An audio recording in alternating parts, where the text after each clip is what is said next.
Well, tonight, the Charlotte community coming together in support of protesters in Cuba.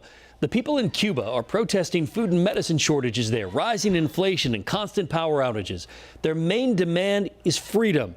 People here in Charlotte gathered at the Camino Church at the university area there to support Cubans all over the island. WCNC Charlotte's Indira Esquiva attended that prayer gathering this afternoon and this evening, and she shares what she heard from Charlotte residents living in fear for their family members back on the island of Cuba. We heard stories of torture, abuse, and starvation. The people who attended this Charlotte ceremony tell me that they have family back in Cuba surviving on water alone, and their biggest hope is that the Biden administration will intervene.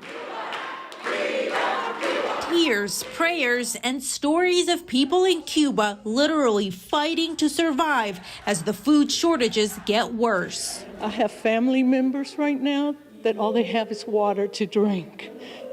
We can't get in touch with them. They have no food.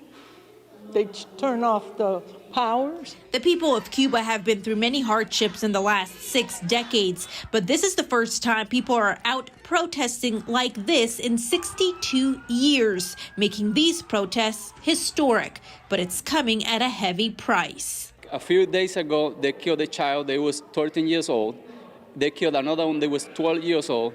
Not only did they kill by beating them up, but they poked their eyes out, they took their teeth out.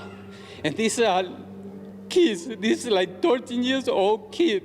Yanir Reyes says his own father was tortured for 3 months and nearly killed for speaking out for freedom. The Reyes family eventually immigrated to the United States in 1995, but the dark memories are still there. When I was in Cuba, there was a lot of times where I only eat in the whole day water and sugar.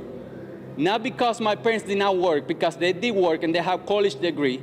One of my brothers is a doctor, but still we went hungry. During the ceremony, a pastor who is in Cuba right now shared his story of protesters gathering around him to protect him from being arrested.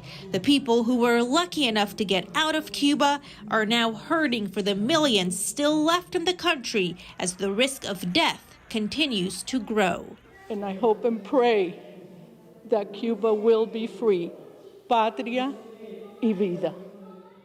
I'm told the pastor who shared his story via Zoom put his life at great risk by doing so. The internet is heavily monitored in Cuba, and if the government finds out that he shared his story with a U.S. crowd, he could be taken away, and then there is no way of knowing what will happen to him after.